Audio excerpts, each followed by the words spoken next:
Students, today we are going to find theory of consumer behavior, the third chapter under microeconomics of first semester BA Economics. What is consumer behavior?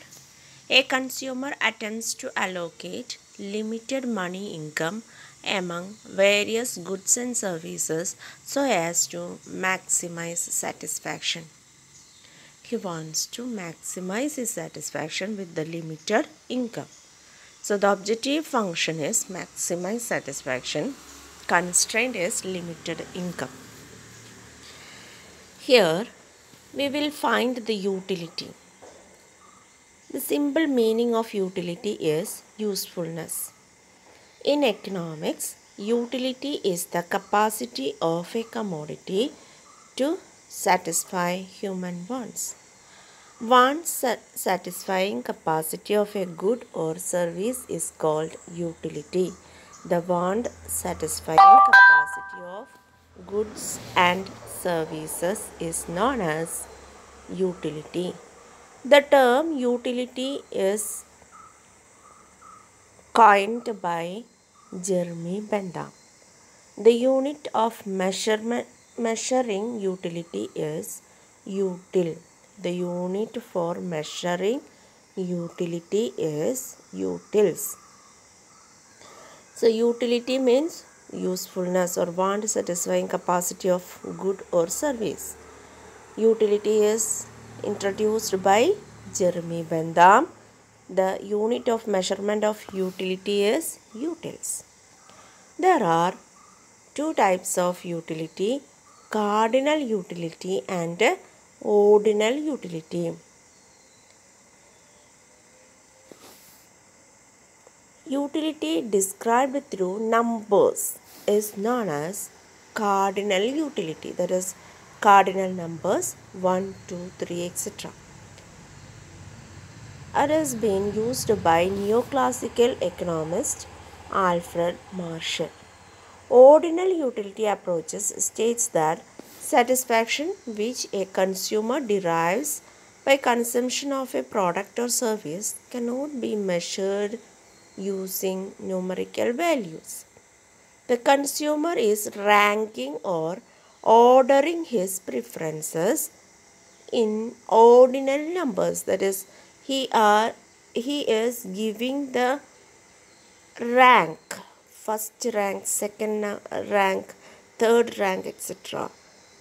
He is assigning ordinal numbers to the preferences, that is ordinal utility.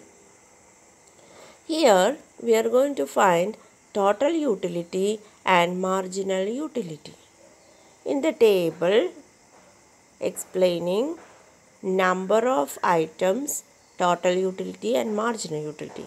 Units of apple as 1 to 7 apples is given.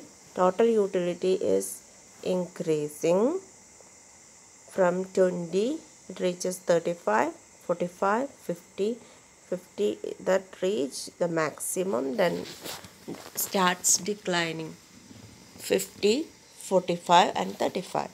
Marginal utility means change in total utility by change in consumption of units.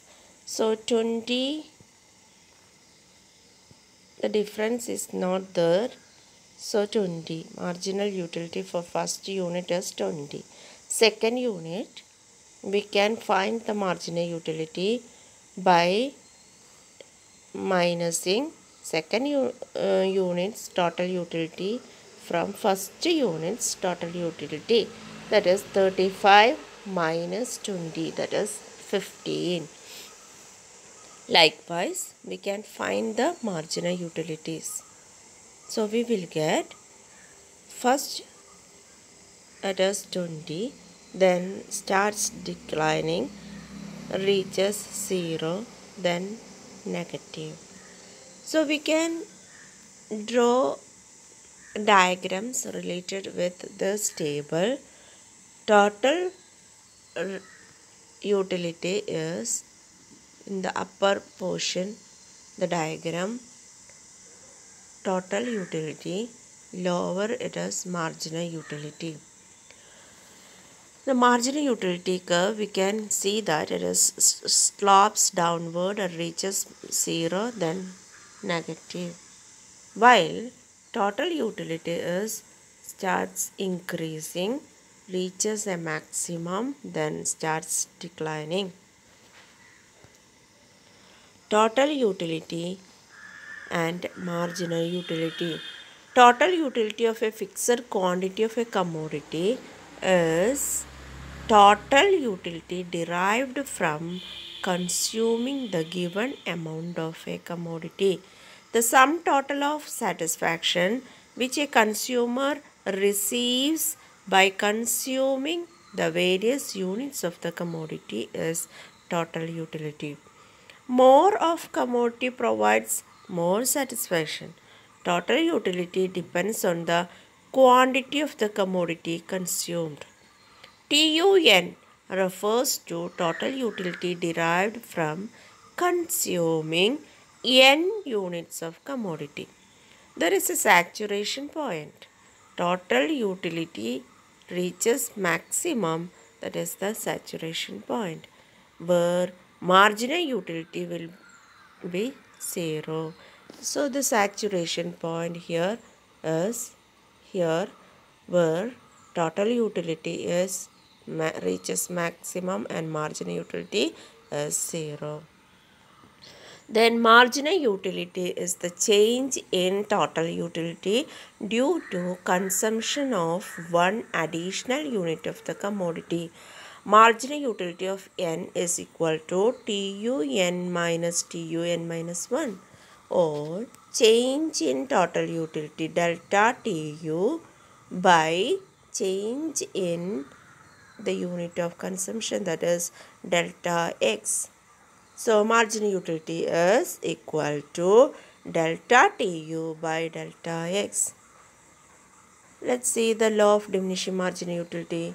The law of diminishing marginal utility explains an ordinary experience of a consumer. If a consumer takes more and more units of a commodity, the additional utility he derives from an extra unit of the commodity goes on declining. Thus, according to this law, the marginal utility decreases with the increase in consumption of the commodity. When marginal utility decreases, the total utility increases at a diminishing rate. Then the law of equimarginal utility. The equimarginal principle is based on law of diminishing marginal utility. In the real world, a consumer may purchase more than one commodity. Let us assume that a consumer purchases two goods, X and Y. How does a consumer spend his fixed money income in purchasing two goods so as to maximize his total utility? The law of equimarginal utility tells us the way how a consumer maximizes his total utility. The law of equimarginal utility. The law states that a consumer should spend his limited income on different commodities in such a way that the last rupee spent on each commodity yield him equal marginal utility in order to get maximum satisfaction. So marginal utility of A divided by price of A should be equal to marginal utility of B by price of B. The consumer will consider both the marginal utility of goods and the price. In effect, the consumer is evaluating the marginal utility with a given price. This is known as marginal utility of expenditure on each item of good. Okay, thank you.